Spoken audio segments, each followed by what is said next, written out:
Hey everybody, Happy New Year! This is my first video of 2020. I know I'm a little bit late. I actually won a giveaway right before Christmas, but I had so many personal things going on that I didn't have any time to do any videos, to do any filming. So I want to do an unboxing right now to show you guys what I got. The account was indie.fishing, and his stuff is awesome. He's a photographer, a lure fanatic. Like, he's got some really cool stuff. And I won all these awesome baits. He's an advocate of these Hayabusa, the Hayabusa brand, and Rain's brand. So I got all this terminal tackle from him, so I figured it'd be a perfect time for me to go do some winter worming. So I'm going to show you guys some tips and tricks on how I do worm fishing in the winter. As you guys know from my Instagram, I just got a new line on my bait caster. I'm going to try to fish a weightless Texas rig on my bait caster, see how it casts. I'm going to use these Hayabusa 4/0 extra wide gap hooks, and I'm actually going to go with my Gary Yamamoto stick baits in green pumpkin with the red flake. And I like red flake in the winter. It's a really good color. Anything with red in it usually does pretty good in the winter. And then on my spinning reel, I'm going to use these size 1 finesse drop shot hooks and fish the worms Wacky style with one of these Wacky O-rings. So this is my bait caster with the new line on it. It is awesome. I was casting it around the backyard just practicing, and it casts really good with braid on it. I don't know why I didn't go to braid a long time ago. I was scared of backlashes because backlashes with braid can be really, really bad. But I didn't have any problems. I'm really, really stoked about this combo. And I have some 10-pound fluorocarbon leader that I tied on with a double uni knot. And I'll do a tutorial on the knots that I use in a later video, but the double uni knot, just look it up, and it's really good for tying leaders to braid. And I'm just going to Texas rig one of these worms. I come through about 1/4 inch and then come back through the worm, run it all the way down. I always cover up the knot with the worm, so you can't see the knot or the head. And you just kind of draw a line right here, you line it up, you look at it, right where that hook's going to go through, and push it all, come down, push it all the way straight through. And then the hook will be poking out the other side, and it'll make your worm nice and straight. And then to make it weedless, you just take your hook point and bury it back in the worm. And that's it. That's your Texas style weightless Senko worm. On my spinning rig, I have the same line. It's a 30-pound Suffix 832 braid, and I love the Suffix 832 braid. It is really good stuff. It's supple, it casts well, it doesn't kink, it's really good line. I love it. And I'm going to tie that number 1 finesse drop shot hook onto this. Alright, I got that hook tied on, cut the tag end off. And for Wacky rigging, I don't use any weight either, but I have these Wacky tools, these little O-rings. I slide that on the worm, and it helps keep the worm, it lasts a little bit longer this way. A lot of people will buy like a Wacky O-ring installation tool. You don't really need it. You can just take your worm, slide it through, and then just pull it through the O-ring. And then you want to find the center of the worm, which on these Gary Yamamoto's, it's right before that smooth section, like the heart of the worm. So you want to leave like 3 or 4 little knobbies, and then right there's the center of the worm. Then you just take your hook, and if you look at these worms, they're 2-tone usually. So I'll usually take the worm and I'll line it up, and I'll go through the dark side. Give yourself to the dark side with the hook, and you want to get just a little bit of meat. So you get a little bit of the worm before the O-ring and a little bit of the worm after the O-ring, and then come through, and that is your Wacky rig. So I got the Wacky rig on the spinning reel and the weightless Texas rig on the bait caster, and we're gonna go take these to the water and catch some fish.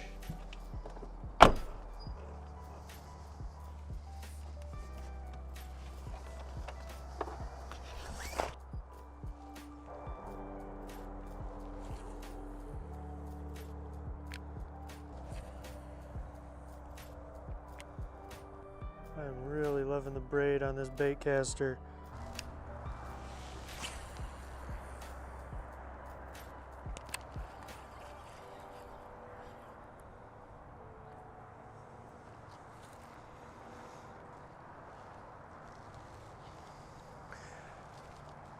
And I casted that one into the tree, so let's try the Wacky rig.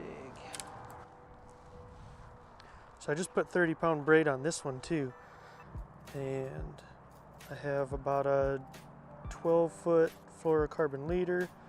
I got my Wacky hooked Gary Yamamoto. Let's see how she works.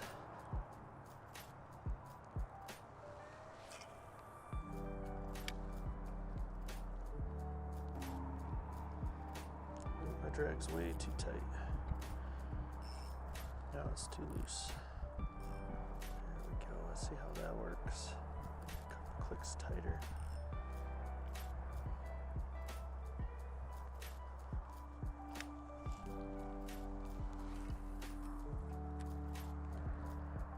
Ooh, ooh, ooh. Oh, yes. Oh.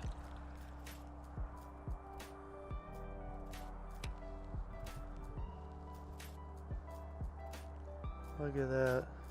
Already ripped my worm almost in half.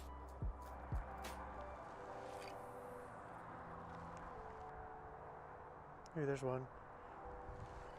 Oh, probably a bluegill. Darn it.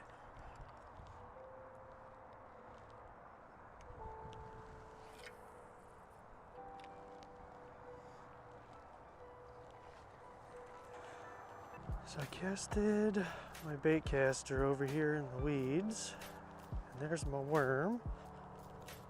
So let's go ahead and get it out of here. Oh, it's a rat. I would have never got that. But now that it's free of the weeds, if I take it and throw it out to where the fish are,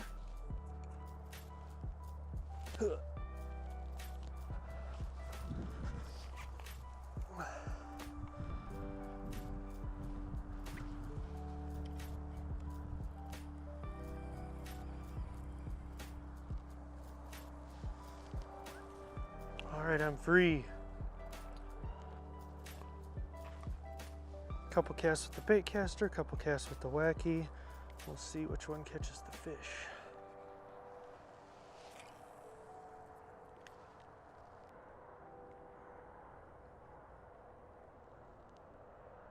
Oop, there's one.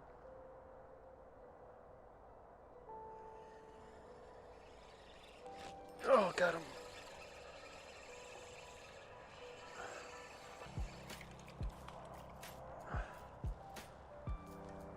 Right in the top of the mouth. You see that? Yes. Well, my friend, you are my first Wacky rig fish. You little guy, but I'll take it.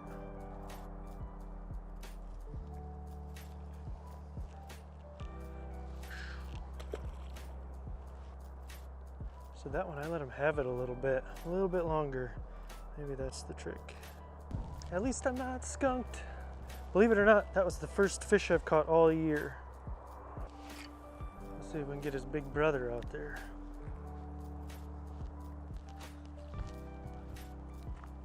I'm kind of curious how the stabilization is on my phone.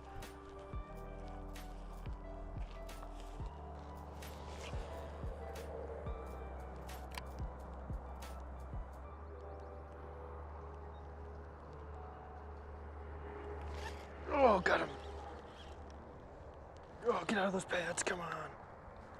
Oh, darn it. And I think I just broke my line. This 10-pound fluorocarbon is crap. Like it broke right at the knot. Man, that sucks.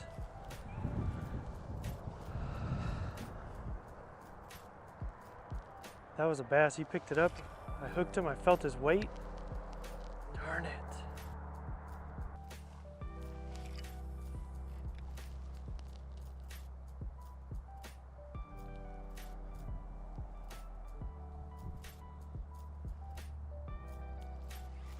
There's one. Oh yeah.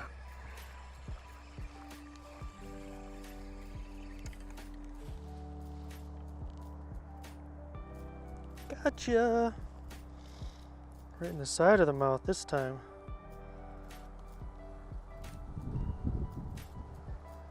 Another little guy.